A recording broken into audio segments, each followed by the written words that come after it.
Welcome to the Entrepreneurial CEO Podcast, where we dive into the real stories behind building and scaling a business. Each episode, we sit down with CEOs, founders, and leaders to uncover hard-won lessons in leadership, systems, and team building. Listen in each week to learn directly from real business leaders who have been in your shoes, had success, made the mistakes, and all of the messiness that comes with building a business. If you're ready to learn from real-world leaders and gain insights you can apply today, you're in the right place. So let's get started. Hey, everyone. Thanks for joining us. Paula, thank you for joining us. Thank you. So today's guest is Paula Elaine Yakubik, the founder and managing partner of MassMedia. They are a full-service marketing agency. They've been driving growth for clients for almost 30 years. Under Paula's leadership, MassMedia has evolved from a corporate communications firm into an award-winning marketing powerhouse. They're known for their expertise in lead gen, branding, PR, and digital marketing. And the agency continues to expand. They recently opened a satellite office in Phoenix, and they're growing a team across California, Nevada, and Arizona. Paula, strategist at heart, has been helping businesses navigate challenges like crisis management, regulatory hurdles, and industry disruptions, while also staying really focused on growth. Paula and the team have worked with companies across healthcare, real estate, and beyond, ensuring their marketing and messaging aligns with the biggest business goals. So today we're super lucky to have Paula join us and share her journey as a leader and how she scaled MassMedia over nearly 3 decades and the lessons learned along the way. So Paula, thank you so much for being here. I really look forward to speaking with you. Thank you. This is an honor to be here. All right, let's dive in. So my first, let's start with, MassMedia has been around for over 27 years. When you first launched, what was your vision for it and how has that changed over time? Well, when I first launched MassMedia, I was 25 years old. I grew up in a family of entrepreneurs. My mom, my dad, my sisters, everyone's an entrepreneur. And I started out as a real estate reporter, a news reporter. And my salary back then was $16,000. I was working for the top newspaper in Las Vegas. And I showed up to work every day, excited to take on my job, and everybody just wasn't happy. They were, in the news media, they're very negative by nature. They're going after people. And so I moved into PR with one of my clients and just decided that after working with them for a year that I wanted to work on more clients, not just them. So he opened up his Rolodex back then and helped me start working on clients. And it just really went from there. That was in 1997. That's awesome. So a little bit of luck there that he opened up the Rolodex, but also you took the plunge and decided to branch out on your own. Yeah, I remember looking in the book of lists and seeing all the PR firms at that time. And I was looking at what their billings were. And I was like, if I could just hit 100,000 and make 100,000, I'd be so happy, because I was coming off making, I think, $20,000 a year. And we hit that the first year. So we were off to the races. That's awesome. Yeah, that's great. So, it sounds like you were doing pretty well right out of the gate, but was there a turning point where the business really took off? Yeah, I think that we started building the business client by client. We take one step forward, 2 steps back. I started hiring people underneath me, getting office space and, building it up. Back then I was faxing out my press releases and meeting with reporters one-on-one. So the business started to change when the internet came into be and the World Wide Web. And, I would say that really started us on the trajectory of elevating our services to more like bringing in web designers and creatives and advertising buyers. And it really started to, I want to say the internet really started to take off our business. A lot of our clients needed more and more and more services. And it started to get hard because I didn't have what MAP taught me, which was how to organize and run the business. So one of my clients said to me, you need to go to MAP. And I said, well, what's MAP? And so him and I went to this event together, and MAP really gave me the organizational tools to scale my business, to look at it in an organizational way, and to plan for the future and see what's working and what's not working. So I really do credit MAP for really the trajectory of moving my business into a scalable, successful business. Andrew, Shannon, this is Go ahead. really cool because this is not an infomercial or a commercial for MAP, but like, you and I have similar experience, Paul. Like I started at 25 and we started growing the business. Then all of a sudden it was like, holy crap, like what am I doing with all these people? And like this isn't as organized. And I never actually used the words organizational tools to scale my business. And that's exactly what I was given. And you can get tools like that all the way, but all over the place. But it's great when the tools are put together in a way that link together, that reinforce each other. And that's really important. So yeah, that's really cool. I want to drill down on like when you were growing your business. Sorry, Andrew, if I just hijacked a Oh, question go or ahead, two man. here, but like this is fascinating. My question for you is once you got, you started to grow a little bit, you started to organize yourself. This industry, the space you're in, is so competitive. And I see a lot of entrepreneurs that say they want to be everything to everybody, and they have a really hard time saying the word no. What made you different? Once you figured it out and you kind of made that transition from we're not going to be everything to everyone, what made you different than your competition? I'm still asking that question today, but I feel like while I was growing up, We never stop what's my asking it. differentiator? Yeah. I really feel like I say this all the time, but we really give a damn. Like when we bring on Yeah. a client, we care. I Yeah. don't not want to bring on a client, take their money, and not make the results. I mean, over time, we learned how to do this, which is create a client scorecard, a client KPI scorecard, so that we can align our teams and our client on what means success to them. Love that. Wow. Yeah, because, sometimes you bring on a client and you think that they want this, but really they wanted this. So 15 years after, running the business, we learned, hey, we should do this client KPI scorecard where we really align on what they want and can we make that happen?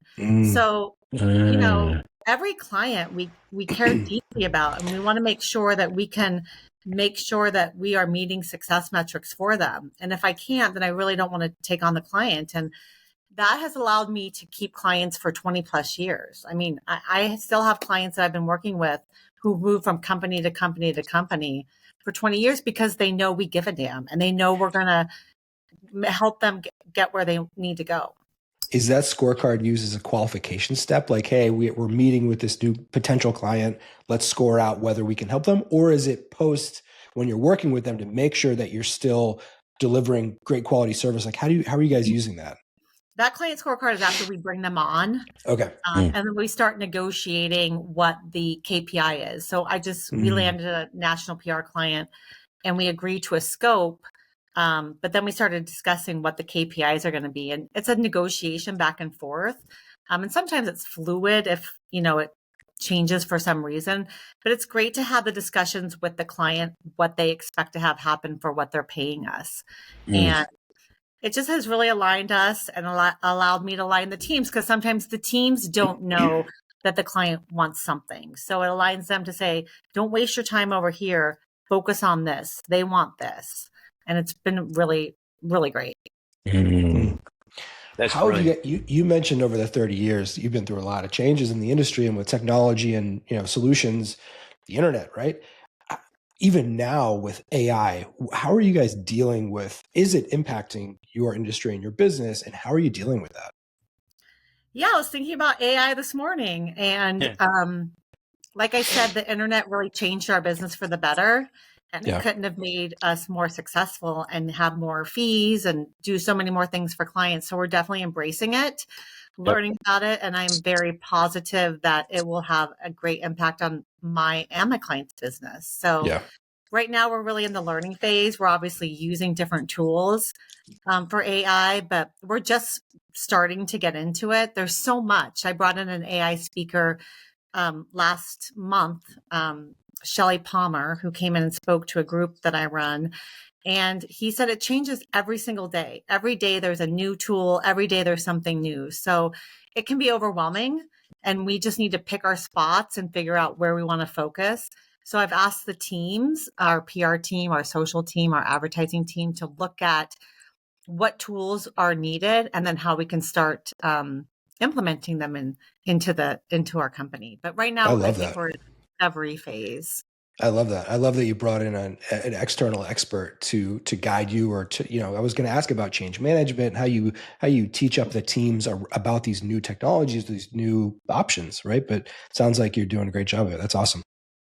Well, I mean, I'm sorry, go ahead, Paul, and then I'll chime in.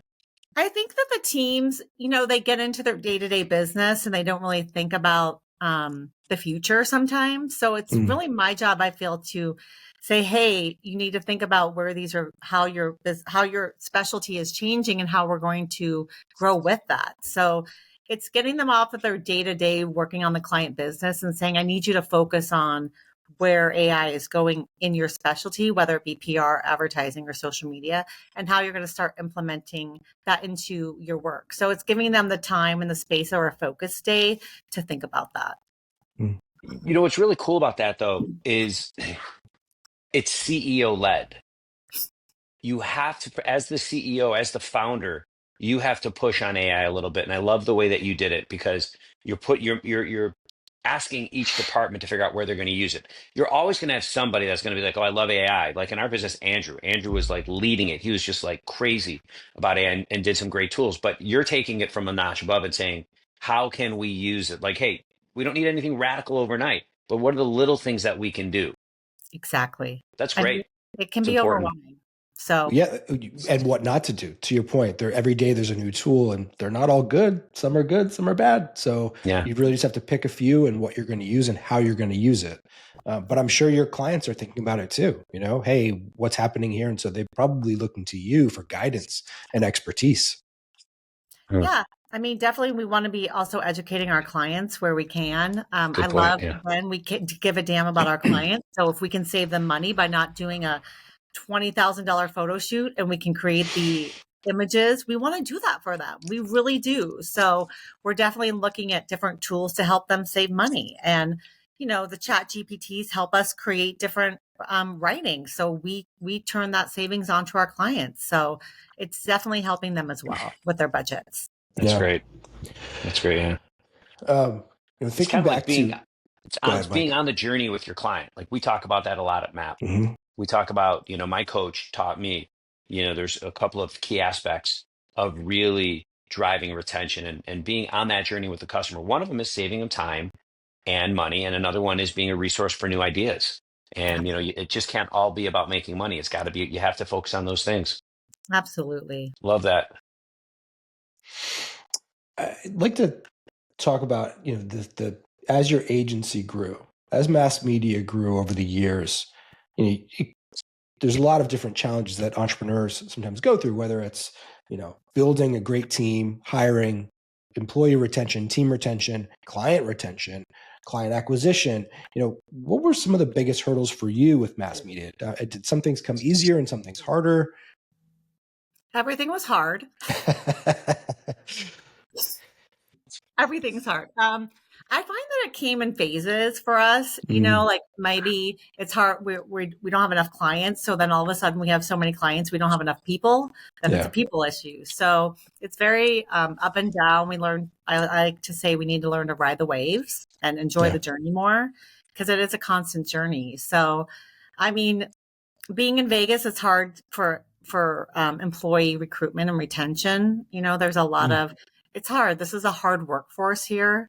But it's changing now that a lot of people from California are moving here. So that's great. I would say, I would say the hardest part of my business is the people. Recruiting and retaining. Yeah. Do you do anything specifically, put more process around, like, what do you do if it's so challenging to overcome that? Well, this is my differentiator. So, a lot of people work for ad agencies and PR firms, and they get a salary and they get a bonus maybe, and they are given more and more work to do. And then they get burnt out. At Mass Media, we recruit people and then we give them a goal based upon a formula of a corporate overhead allocation with their salary, and they're given a goal. And if they hit that goal, then they keep 25% of everything that they bill over that. So that can sometimes mean doubling their salary, tripling their salary. And I've just been able to create a compensation package that gets people really excited and gets them to stay with us for, I've had people for 10, 15 years with me. And that's just unheard of at an agency. So it's not for everybody. Some people come in and they can't handle the pressure, but it is for the people that we want on our team. That's awesome. That's great. Can I Love push that. on that a little bit? Because this is something that I think entrepreneurs get two things really, really bad: pricing and compensation. And so you give them a goal, a quote of what this is, especially in the sales team, right? Well, their account man, they run accounts. Okay. And so anything above, so you give them their target and they're getting 25% of anything above that target, which is very much incremental, most profitable business for you. Is that how you're looking at it? Yeah. So in the goal that we give them, say I have an account manager who's doing PR work, and based upon her salary and her corporate allocation overhead, she needs to bill $20,000 a month. I'm making these numbers up. That's okay. This is good. She needs to bill $20,000 a month to return a 25% profit margin on her. So we want to make a 25% profit margin. I want to make 50, but my partners and I have agreed we'll make 25. So we say, hey, Jane, based upon your salary and your corporate allocation, you need to bill $20,000 every month. Every dollar that you make over $20,000 a month, you can keep 25% of. Wow. So yeah, I mean, and for somebody, it helps her focus on scoping and billing correctly, not over servicing. It focuses her on, hitting her goal. And for Jane, I've just learned over 20 years, some people want to work extra harder and make more money. Some don't. So if Jane's like, hey, I want to work 40 hours, I want to hit my 20, and that's all I want, great. But if you want to take on an extra client or go sell something to somebody else, you get compensated for that. And it's really created just a great. That's really why I've never understood why a sales leader or somebody would cap commissions on it. It's like capping commissions on a salesperson. Why would you ever do that? Give them a target, give them a comp structure that allows them to crush it, where you both win. And it sounds like you've created that where the company can win and the team member can win. It's great.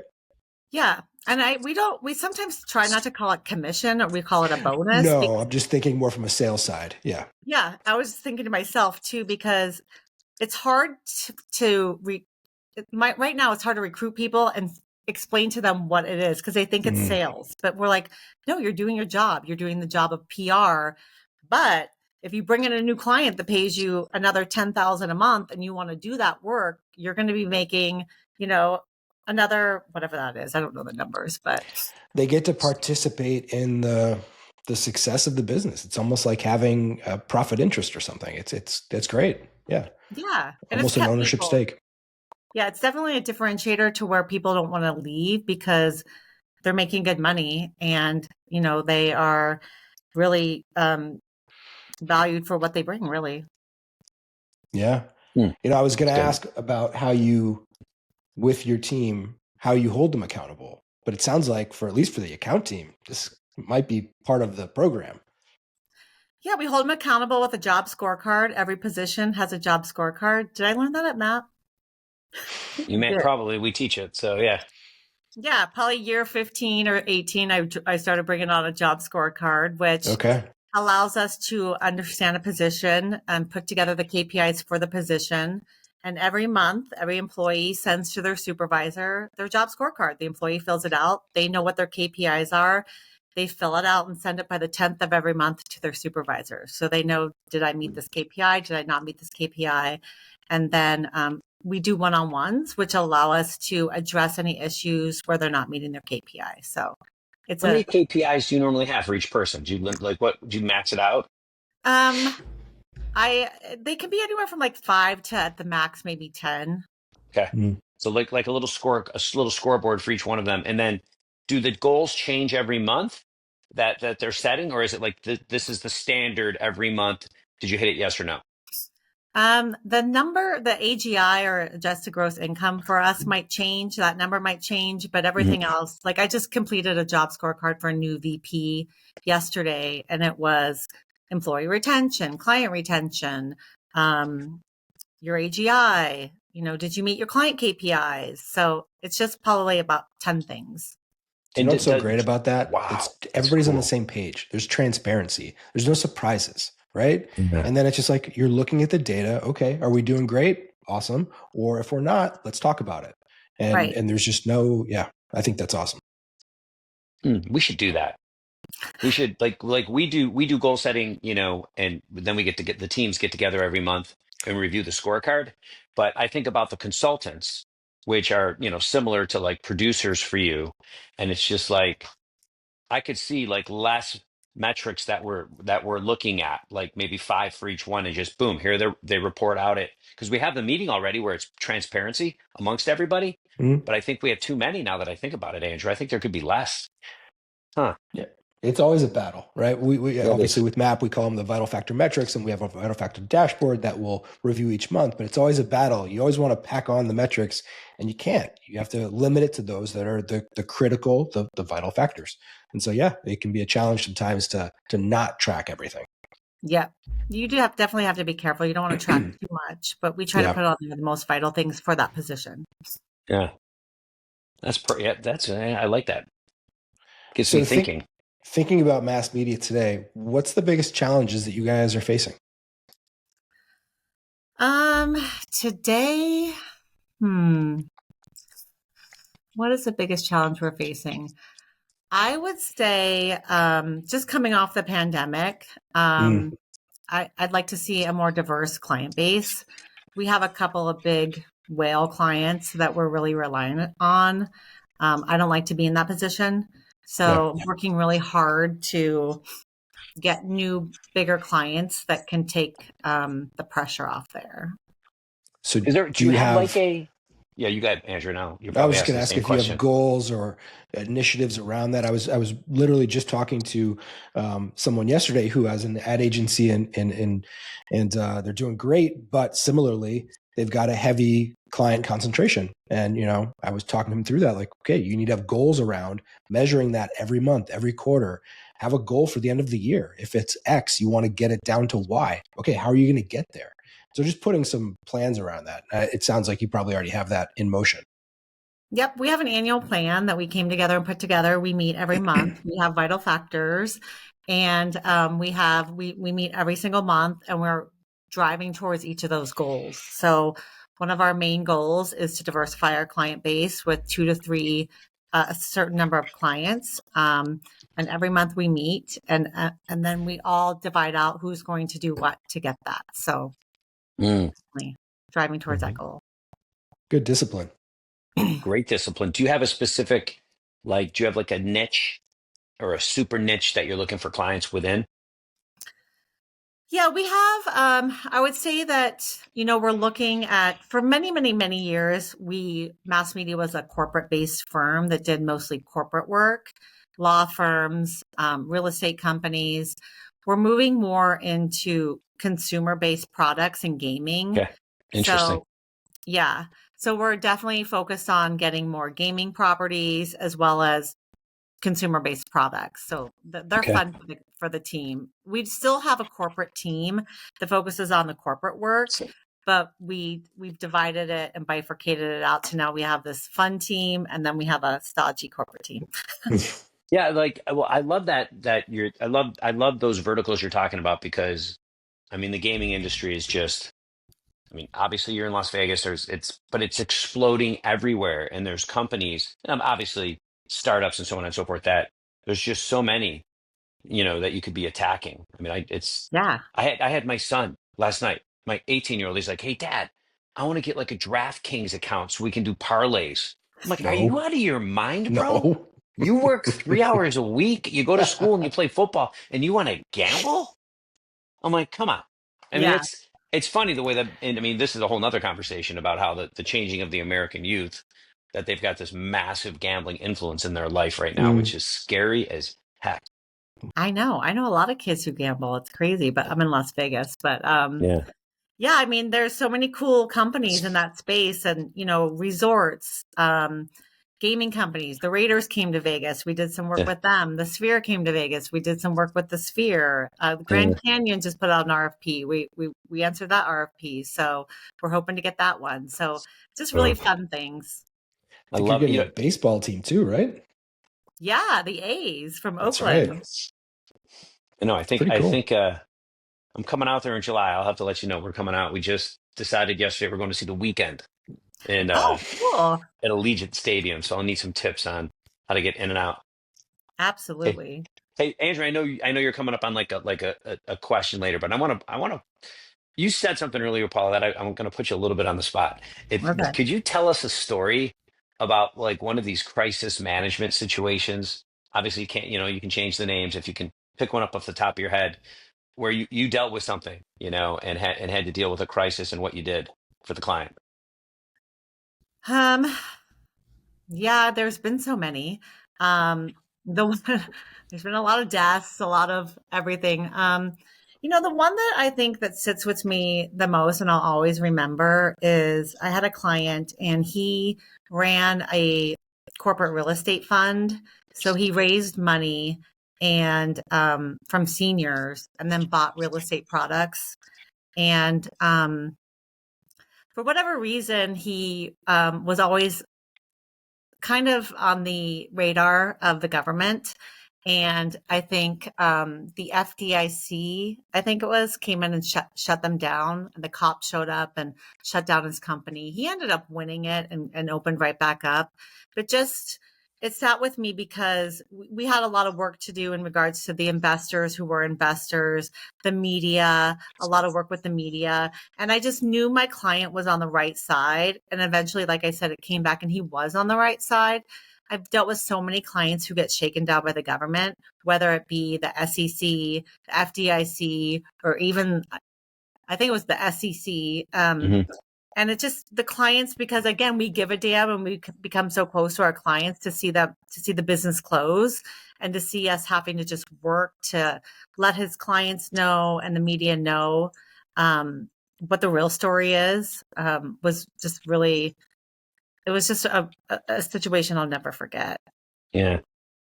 Wow. Yeah. And that you need to be, and I can imagine like if we were in a crisis and trying to deal with that internally while you've got all the emotions over here and then all the business issues, to have someone like you that says, okay, here's the process we're going to take as it relates to PR and communication with our clients and so on and so forth. So, and we're not experts, and most companies don't have even an inkling Right. of what they would do in a crisis. So very cool.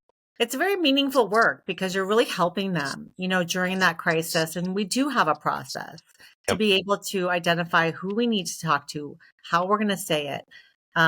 It is very meaningful work. I like that. Thank you. Appreciate it. That's a good question. Yeah.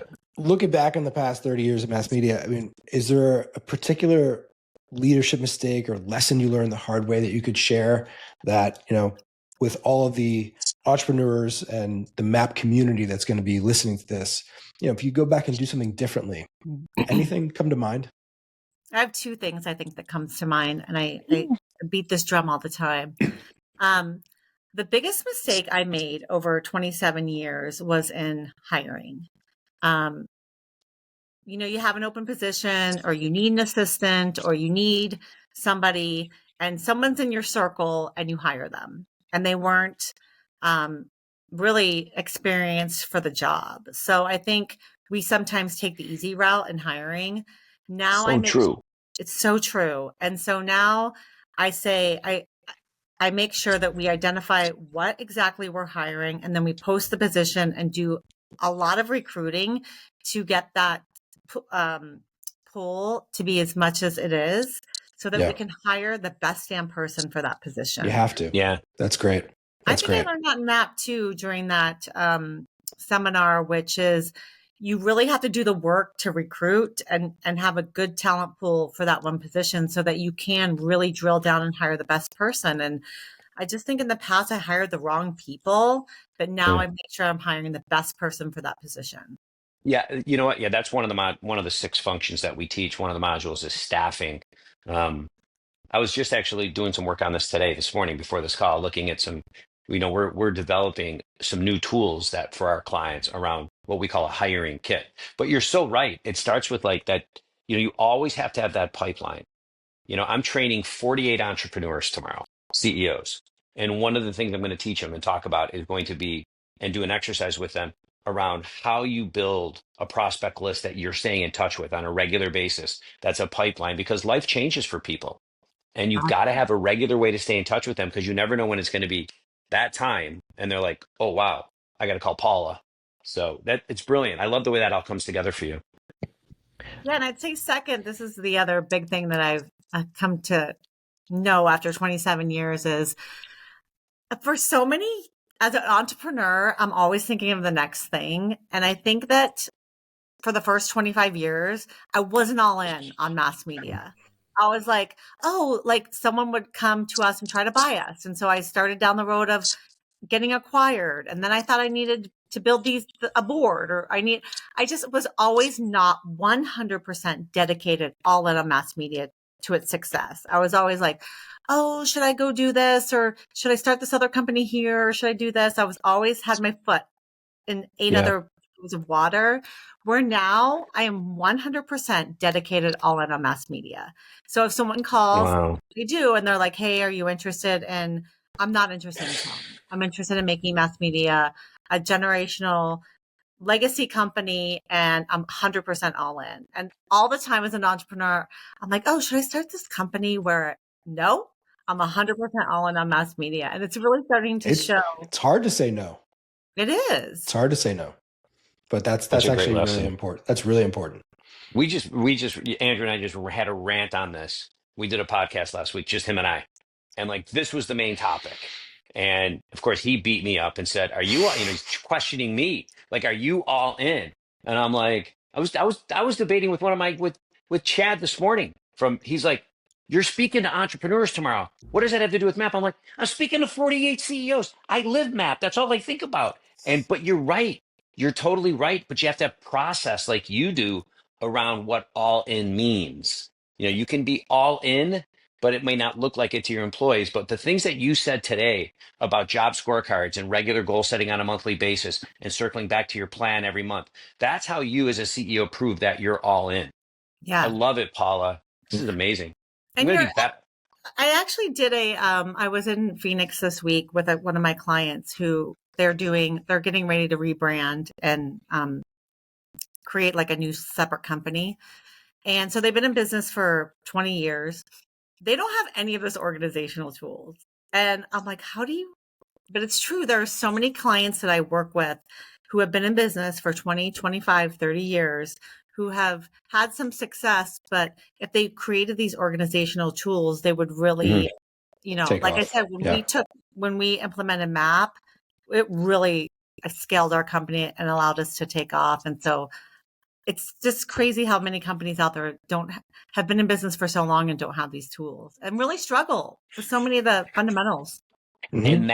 And that, Paula, is why this podcast is called the Entrepreneurial CEO Podcast, because so many founders have that vision and passion, but they just need the organizational tools. And that's what that's about. It's that moment when the entrepreneur meets the CEO mindset and combines them and the company takes off. Because not only do we need it, but our people need it and our clients need it. So perfect segue. Thank you. It also makes it easier on the CEO, right? It creates less friction in your life, less drama. It makes things easier. It makes it easier to run the business. It makes it easier for you to enjoy life with your family or friends or whatever it may be. It just less chaos, I think. Yeah.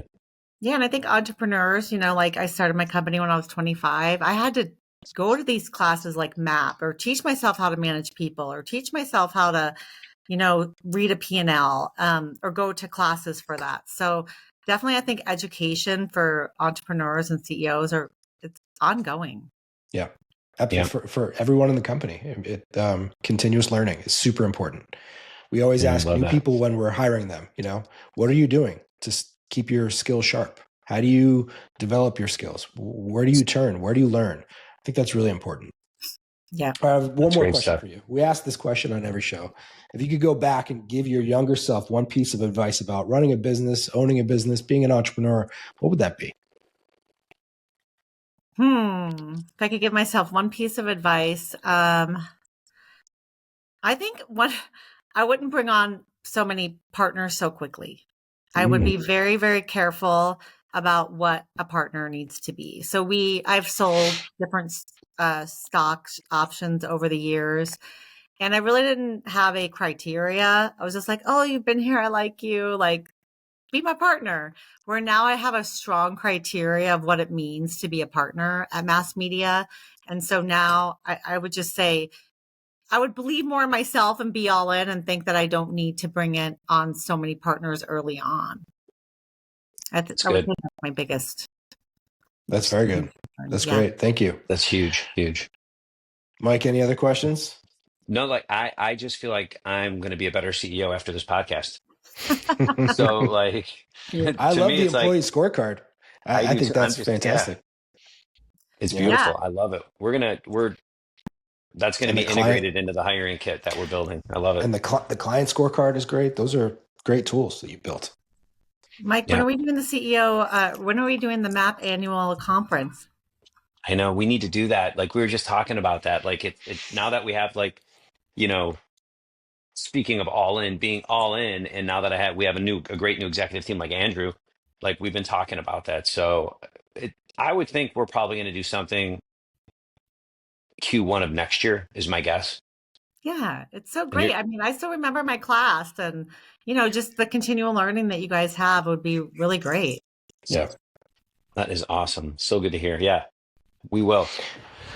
Well, Paula, this has been a really great conversation. Appreciate you spending the time with us. Before we wrap up, where can listeners go to learn about Mass Media or learn more about you? Yeah, so Mass Media is on the World Wide Web at massmediacc.com. And then we're on Instagram, LinkedIn, all over. Just Google us and you'll find us. Awesome. Well, thank you again. Really appreciate it. Thank you for coming. And everyone, thank you for listening. And we will see you next time.